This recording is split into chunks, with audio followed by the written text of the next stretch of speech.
कुलीन मजलिस-ए-इत्तेहादुल मुस्लिमीन के सदर असदुद्दीन ओवैसी ने महाराष्ट्र के वज़ीर आला एकनाथ शिंदे और नायब वज़ीर आला देवेंद्र फडणवीस पर तनकीद की कि वो खुलेआम मुजरिमाना कार्रवाइयों का जश्न मनाकर लोगों को जुर्म करने पर उकसा रहे हैं। असदुद्दीन ओवैसी ने मीडिया के नुमाइंदों से बात करते हुए महाराष्ट्र के चीफ मिनिस्टर और डिप्टी चीफ मिनिस्टर दोनों पर नुक्ताचीनी की। वाज़ेह है कि देवेंद्र फडणवीस ने, जो महाराष्ट्र के नायब वज़ीर आला हैं, गुज़िश्ता रोज़ कहा कि कार सेवकों ने 6 दिसंबर को जब बाबरी मस्जिद ढाई तो वो वहीं मौजूद थे और वहां अपनी मौजूदगी पर उन्हें फ़ख्र है और वो खुशी महसूस करते हैं।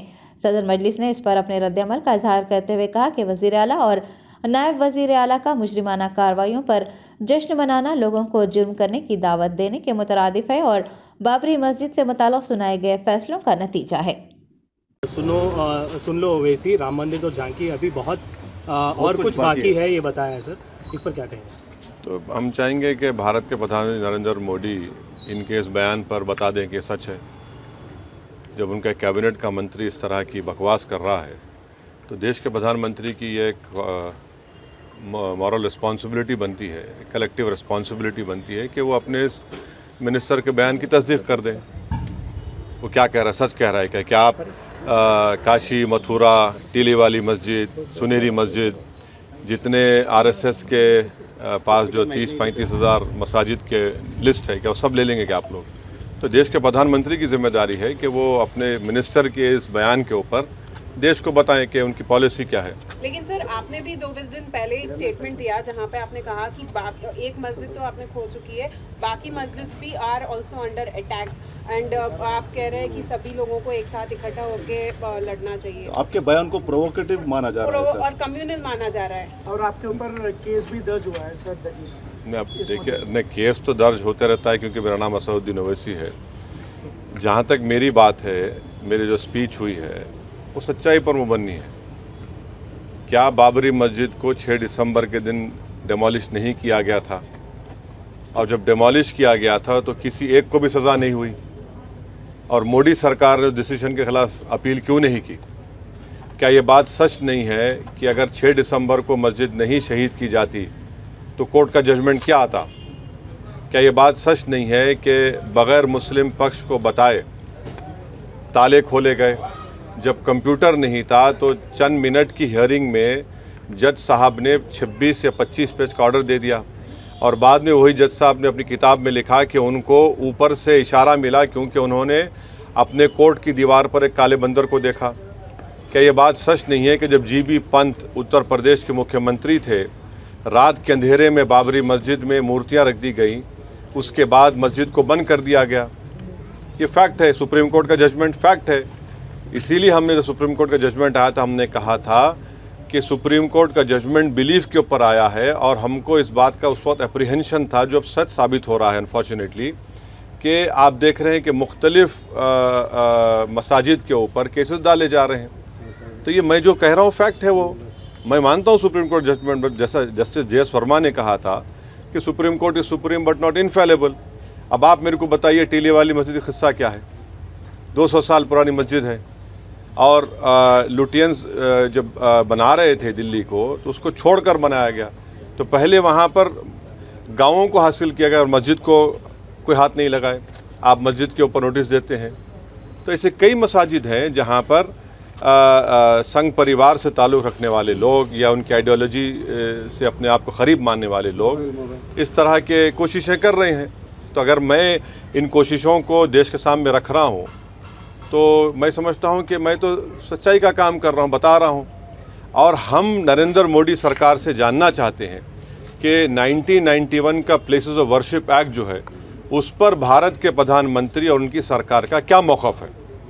क्यों नहीं केंद्र सरकार, वज़ीर आज़म, प्रधानमंत्री नरेंद्र मोदी ये कह देते हैं कि हम 91 के प्लेसेस ऑफ वर्शिप एक्ट को फॉलो करेंगे, उसको अबाइड करेंगे? ख़त्म, किस्सा ख़त्म कर दीजिए ना।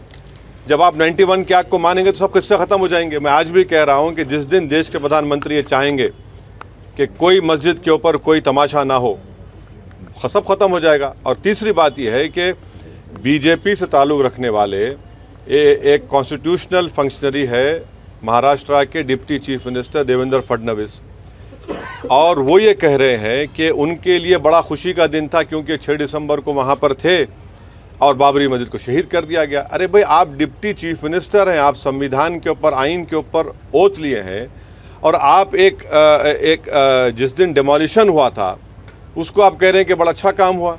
वो प्रोवोक नहीं कर रहे हैं, वो इंसाइट नहीं कर रहे हैं। एक डिप्टी सीएम रहकर इस तरह की बकवास कर रहे हैं। और अगर देवेंद्र फडणवीस को इतना हिम्मत अब आ गई है तो कोर्ट में जाकर कहना था कि हाँ मैंने तोड़ा मस्जिद को, कहना था ना। आपने नहीं कहा, डर के नहीं कहा आपने, और किसी को सज़ा नहीं हुई उसमें। तो डिप्टी सीएम है तो जाके कोर्ट ने बोलना था कि हाँ मैंने तोड़ा था। अब जितने लोग जो बोल रहे हैं, शिवसेना के लोग बोल रहे हैं, बोलिए जाकर कोर्ट को क्यों नहीं कहा आपने, इकबाल जुर्म कर लेते वहाँ पर। भाई अगर आप डरते क्यों हैं जेल से। और ये प्राइम मिनिस्टर की सरकार ने उस क्रिमिनल जजमेंट के खिलाफ अपील नहीं की। और दूसरा, एक नाथ शिंदे जिसको बीजेपी सपोर्ट कर रही है, वो कह रहे हैं कि जो दरगाह है बरसों से, माने 200 साल 300 साल से दरगाह है, बोल रहे उसको हम चेंज कर देंगे। अरे भाई, आप मुख्यमंत्री हैं महाराष्ट्र के, आपकी नज़र में सब बराबर होना चाहिए, चाहे किसी का मज़हब हिंदू हो या मुसलमान हो, ईसाई हो, दलित हो, या फिर आपके बौद्ध मज़हब के हो या सिख हो। और आप एक समुदाय की, और वो भी मुख्यमंत्री रहते हुए, एक डिप्टी सीएम रहते हुए इस तरह की बकवास कर रहे हैं। तो ये मुख्यमंत्री, डिप्टी चीफ मिनिस्टर और जो मोदी कैबिनेट के मंत्री हैं, इन लोगों के हौसले इसलिए बढ़ चुके हैं क्योंकि जो जजमेंट आया है बाबरी मस्जिद के क्रिमिनल ट्रायल का और टाइटल डिस्प्यूट का जो मसला, तो उसके बाद ये लोग इनके हौसले बहुत बढ़ चुके हैं। इसलिए इस तरह की बातें कर रहे हैं, अनारकी फैलाने की, इंसाइट करने की, प्रोवोक करने की। एक डिप्टी सीएम है, एक मुख्यमंत्री और एक यूनियन मिनिस्टर है। तो ये सब जिम्मेदारी देश के वज़ीर आज़म नरेंद्र मोदी पर आती है कि वो देश को बताएं क्या उनकी सरकार की क्या पॉलिसी है, बताएं हमको। सर, कांग्रेस एमपी अब्दुल खलीक ने, कांग्रेस एमपी अब्दुल खलीक ने 22 जनवरी को राम मंदिर का इनॉग्रेशन है, आप इस सवाल उठा रहे हैं कोर्ट के जो, तो क्यों नहीं उठा सकते सर? मैं जब तक जिंदा रहूंगा 6 दिसंबर याद दिलाता रहूंगा। नहीं, मैं नहीं, सुनिए, मैं सुप्रीम कोर्ट का जजमेंट फाइनल है, तो क्या मैं 6 दिसंबर की याद नहीं दिलाऊं? 6 दिसंबर अगर नहीं होता तो जजमेंट क्या आता? गलती क्या है बोलने में? गोली मारेंगे क्या? गोली तो चला चुके हैं गाड़ी पे, अभी और चलाइए, और क्या करना है? मगर मेरा फ्रीडम ऑफ एक्सप्रेशन है, मैं एक सवाल तो उठा रहा हूं। अगर आप बोलेंगे नहीं उठा सकते, तो कि भाई ये क्या इजराइल है या फिर आपको ये नॉर्थ कोरिया है? जमहूरियत है, मेरा इख्तियार है, मेरा हक़ है, मैं ये सवालात उठा रहा हूँ। मैं चाहता हूँ कि हुकूमत जवाब दे इन सवालात का। सर, कांग्रेस एमपी अब्दुल खलीक ने योगी सरकार से सवाल किया है सर कि जो अयोध्या में धन्नीपुर मस्जिद का भी शिलान्यास करेंगे क्या? वो खलीक साहब से खुद पूछ लीजिए, मैं उस पार्टी का ना उनका कोई तर्जुमान हूँ। सर, ये सुप्रीम कोर्ट का जजमेंट आप बोल रहे हैं कि फाइनल है, आगे भी जो ज्ञान वापी का अभी चल रहा है और कृष्ण, ये सुन लीजिए कृष्ण, आप जो मथुरा ईदगाह की बात कर रहे हैं, आज से 55 साल पहले मुसलमान और हिंदू भाई बैठकर उसमें तस्वीया कर लिए, कोर्ट रजिस्टर्ड एग्रीमेंट कराए। अब आप बताइए, जब 1965 में 1965 में एग्रीमेंट हो गया और 2024 में आज आप आकर कहते हैं कि हम उस फैसले को नहीं मानते, तो प्लेस ऑफ वर्शिप एक्ट की फिर क्या माने हैं? इसीलिए मैं डिमांड कर रहा हूं कि देश के वजीर आज़म की जिम्मेदारी है, कि उनकी गवर्नमेंट की जिम्मेदारी है कि वो खुलकर कह दें कि 1991 का प्लेसेस ऑफ वर्शिप एक्ट हमारे लिए एक बहुत अहम चीज़ है, हम उसके लिए उसके ऊपर स्टैंड बाई करते। सुप्रीम कोर्ट ने तो बाबरी मस्जिद केस में कहा ना इसके बारे में, ये हमारे बेसिक स्ट्रक्चर का हिस्सा सुप्रीम कोर्ट ने कहा था। अब आप कहाँ जाके रुकेंगे? आपको मालूम स्वामी विवेकानंदा ने क्या कहा था एक बड़ी इबादतगाह के बारे में? अगर वो बोलूँगा तो फिर तनाज़ा हो जाएगा। क्या बोला था? आप पढ़ लीजिए, आप लोग पढ़ते नहीं तो मैं क्या करूं? सर, पार्लियामेंट चुनाव आने वाले हैं सर। को कम्युनल कहा, आपके स्टेटमेंट को कम्युनल कहा जा रहा है and you are trying to divide, bring a divide among. ऐसा है ना, असदुद्दीन ओवैसी ही इस मुल्क का सबसे बदनाम आदमी है, बाकी सब राजा हरिश्चंद्र की औलाद है, दूध के धुले हुए हैं, इनसे कोई गुनाह हो ही नहीं सकता, इनसे कुछ हो ही नहीं सकता। भाई गांधी के कत्ल से लेके 2002 के गुजरात तक, उत्तर प्रदेश में बुलडोजर से लेके एनकाउंटर में हथकड़ियां हैं गोली मारने से, सब जिम्मेदार मैं हूं, दूसरे नहीं है।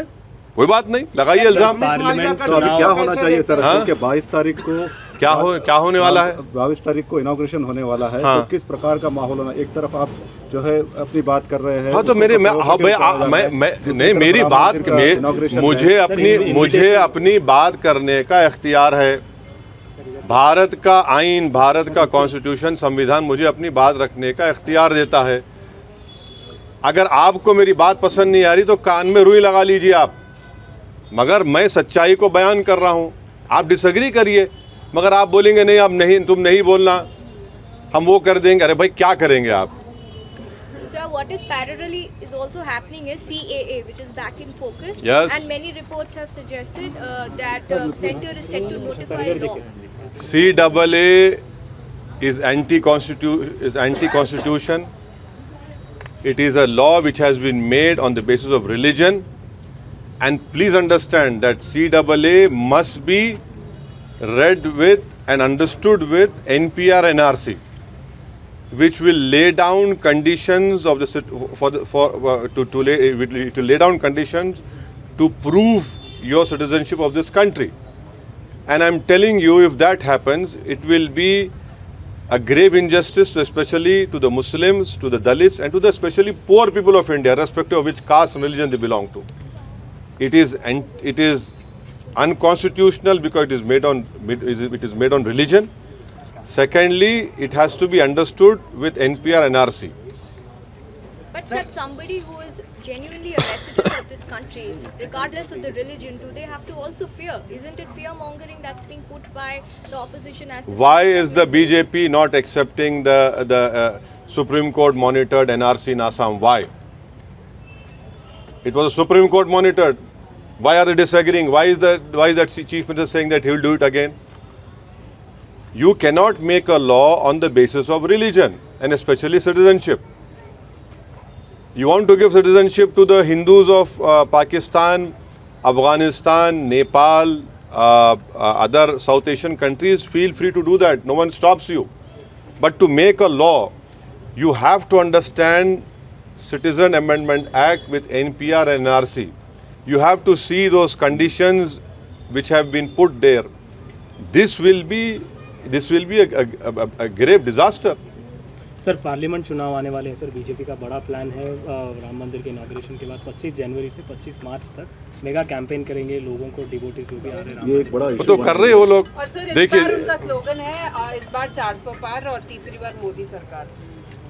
देखिए 1989 में अरे तो रैली फैन बना रहे, 1989 में बीजेपी को बाबरी मस्जिद याद आई। उसको क्या बोलते हैं? पालनपुर रेजोल्यूशन। उससे पहले ना विश्व हिंदू परिषद बात करी, उससे पहले ना महात्मा गांधी उसके बारे में बात करे, ना वल्लभ भाई पटेल बात करे, ना तिलक बात करे। 1989 में बीजेपी पालनपुर रेजोल्यूशन में राम मंदिर का रेजोल्यूशन पास करी।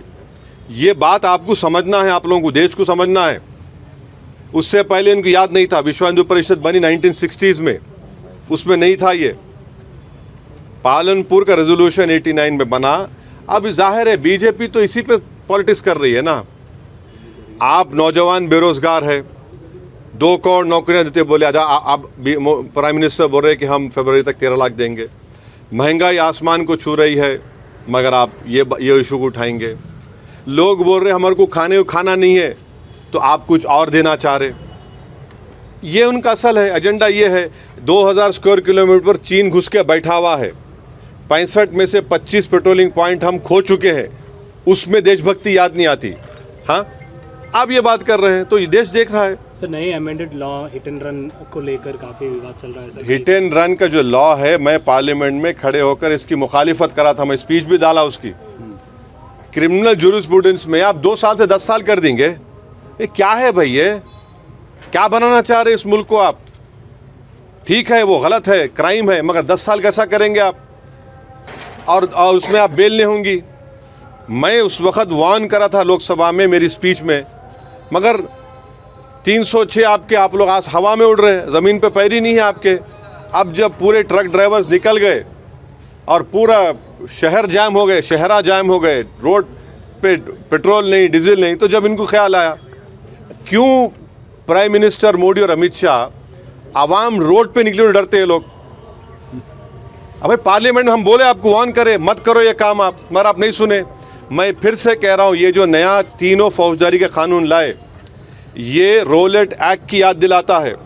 मैं फिर से कह रहा हूँ, अगर आज महात्मा गांधी और भगत सिंह रहते तो बोलते ये तो रोलेट एक्ट है, ये इससे बहुत नुकसानात होने जाएंगे, बहुत से परेशानी होने जाएंगे। अब देखना इसका गलत इस्तेमाल होगा बहुत। सर आखिरी सवाल आज ज्ञानवापी का वाराणसी डिस्ट्रिक्ट कोर्ट में आज हियरिंग है और एएसआई रिपोर्ट पे जजमेंट आना है, आप क्या कहते हैं? नहीं, अब मेरे को नहीं मालूम मैडम क्या होगा, कोर्ट का जजमेंट क्या आएगा, मैं कैसा प्री जज कर सकता हूँ ना आप कर क्या कहना सकते? नहीं, मैं नहीं कर सकता। देखने 2024 में अगर 3 मुद्दे पब्लिक के सामने हैं आपके हिसाब से, तो क्या रहेंगे और ये इलेक्शन कहाँ जा रहा है 2024 लोकसभा? 2024 में सबसे बड़ा मुद्दा है इस देश की जो 50% आबादी जो नौजवान है, बेरोजगार है, वो सबसे बड़ा मुद्दा है। दूसरा मुद्दा है महंगाई का। तीसरा मुद्दा है चीन का, जिस तरीके से चीन हमको परेशान कर रहा है और ये गवर्नमेंट जो है खामोश बैठी भी है। ऐसे कई 1-3 मुद्दे तो आप बोल रहे हैं, मगर बहुत से अवामी तकलीफ़ के मुद्दे हैं जो लोगों को परेशान कर रहे हैं। और क्या इंडिया ब्लॉक प्रधानमंत्री मोदी को नहीं, मैं मेरा उससे ताल्लुक़ नहीं है भाई। आप उनका जो इससे ताल्लुक़ है उनसे पूछिए, आप वो आपको मुझसे बेहतर जवाब दे सकेंगे। सर दिग्विजय सिंह ने बताया नहीं, वो सब वो मेरा ताल्लुक़। 2024 से पहले हिंदू मुस्लिम मस्जिद और मंदिर की राजनीति चल रही है कि क्या ये इसको लेके वोटर्स पोलराइज नहीं होंगे? किस तरह से आप समझ रहे? ये नहीं चल रही थी पहले ये, मगर अभी ज्यादा हो रहा है। हाँ, नहीं, ये तो चल ही रहा है ना। कब खत्म हुआ ये बोलो आप? अगर ये नहीं चलता तो जेलों में सबसे ज्यादा मुसलमान क्यों होते हैं और 16% कन्विक्शन होता है। और जो तरक्की है होती है, जो इंटर जनरेशनल ऑपरेबिलिटी मोबिलिटी बोलिए, क्यों मुसलमानों में कम है? क्यों मुसलमान भारत की लोकसभा में कम क्यों, खाली 5-5.5% हैं? ये है ना, ये फैक्ट है। अगर ये फैक्ट नहीं होता तो भारत की पार्लियामेंट में, लोकसभा में जितने मुसलमानों की आबादी है, कम से कम 50 जीत कर जाते, 55 जीत कर जाते। नहीं हो रहा है क्योंकि आप जो बोल रहे वो है वो। और 2014 से तो और बढ़ गया है ये। बीजेपी के पास एक मुस्लिम एमपी नहीं है। बीजेपी तो टिकट भी नहीं देती किसी को, मगर सबका साथ, सबका विकास, सबका विश्वास का बाजा बजाते हैं ज़रूर। सॉफ्ट हिंदुत्व ने बल्कि एक्चुअल हिंदुत्व फॉलो कर रहे हैं सब लोग। ये फैक्ट है। Sir we can not afford another Godhra incident.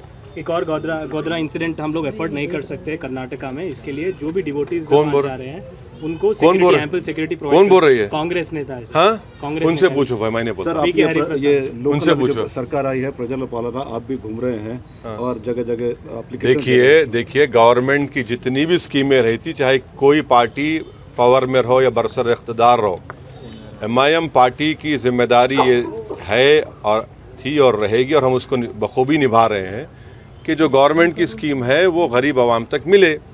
इसीलिए प्रजा पालना में जो कांग्रेस पार्टी ने यहाँ पर वादे किए थे कि इंदिरम्मा इल्लू जो स्कीम है, अगर ज़ाती घर है तो उसमें पैसा बना देंगे घर बनाने के लिए, या ज़ाती घर नहीं है तो आप 2 BHK देंगे, जिसके पास वाइट रेशन कार्ड नहीं है उसको देंगे, 200 यूनिट इलेक्ट्रिसिटी फ्री देंगे, ख़वातीन को 2500 रुपये देंगे, जो ओल्ड एज हैं, बीमार हैं, उनको गवर्नमेंट पेंशन देंगी।